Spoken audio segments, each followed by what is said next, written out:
Išvažiavau į Angliją 2006 metais studijuoti. Išvažiavau dėl to, kad galvojau, čia studijų kokybė nėra tokia gera kaip ten. Ir aišku, tos didelės karjeros ambicijos žmogų nuveda kažkur tai į užsienio valstybę. Ir jo, aš galvojau apie karjeros galimybės, baigdamas mokyklą, kur tos perspektyvos geriausios, kur tas išsilavinimas būtų prieinamas ir palyginti pigus.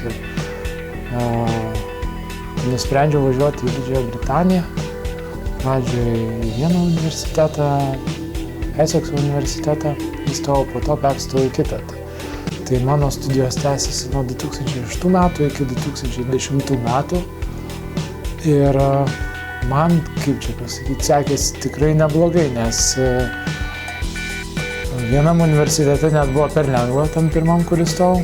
Ir balai buvo labai, ir buvo nesunku palyginti juos gauti, tai kažkaip norėjau į sunkesnį kažkokį universitetą, sunkesnę, sudėtingesnę, gal labiau iššūkių turinčią, suteikiančią aplinką išvažiuoti, ir dėl to išvykau į Jorką po 2 metų, perstojau tiesiog. Sekėsi gerai, nes baigiau labai gerų diplomų, aukščiausio laipsnio diplomą gavau ir baigiau ekonomiką ir finansus. Tai buvo tik tai vienas planas – važiuoti į Londoną, gerai gyventi, užsidirbti daug pinigų, važinėti prabangią mašiną, turėti prabangius apartamentus ir panašiai. Buvo tokios idėjos pradžiai. Ir į Lietuvą grįžti neplanavau, nors su laiku buvo taip, kad tiesiog ilgesys toks užklupdavo, ir kai grįždavau į Lietuvą atostogų, man būdavo labai sunku išvažiuoti atgal.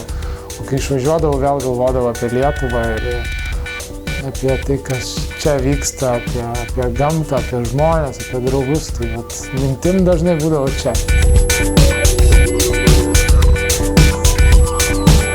Norėdamas, aišku, turėti geresnius gebėjimus, įgūdžius, labiau pasiruošti darbui Londone, pradėjau įsitraukinėti į įvairiausias veiklas. Teko prisidėti kuriant lietuvių bendruomenės abiejose universitetuose, teko prisidėti prie įvairių kitų iniciatyvų, klubų veiklų, ten yra įvairiausių tokių dalykų. Ir prisidėdamas prie visokių tokių studentiškų iniciatyvų, jaunų žmonių iniciatyvų, supratau, kaip man patinka būti su lietuviais, turėti bendruomenę, kaip man patinka dirbti su žmonėm, ir kažkaip tai tuo pat metu dar dirbdavau papildomai prie studijų, prisidurdavau pinigų baruose, įvairiausiose maitinimo įstaigose.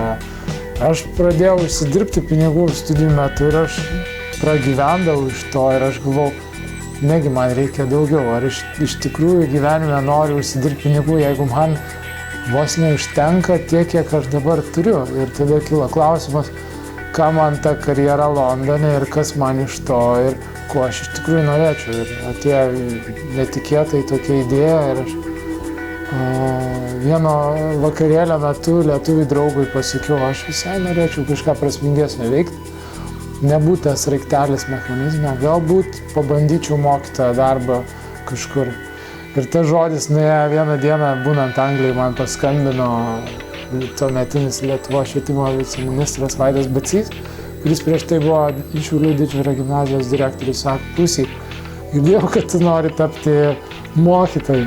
Tas žodis kelis tūkstančius kilometrų nukeliavo ir kažkaip mane surado patys žmonės, ir aš ilgai nesvaršiau, iš tikrųjų viduje jaučiau, kad norėčiau pabandyti.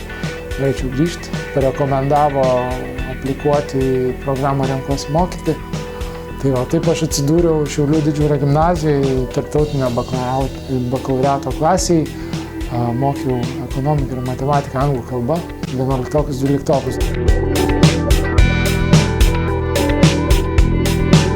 Sunku palikti draugus, studijų draugus, darbą, netgi jeigu tai yra barmeno darbas, man sunku palikti kolektyvą, kuriuo esu susidirbęs, bet iki šiol atsimenu ir visada atsiminsiu savo vadybininko žodžius.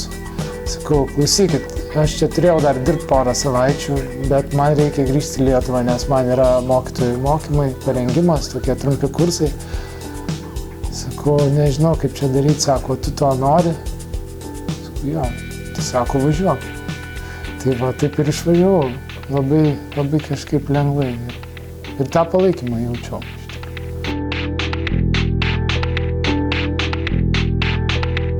Svarbiausias, aišku, dalykas, ką visi dažnai kartoja, tai yra, kad žmogus niekada neužmirštų, iš kur jis yra.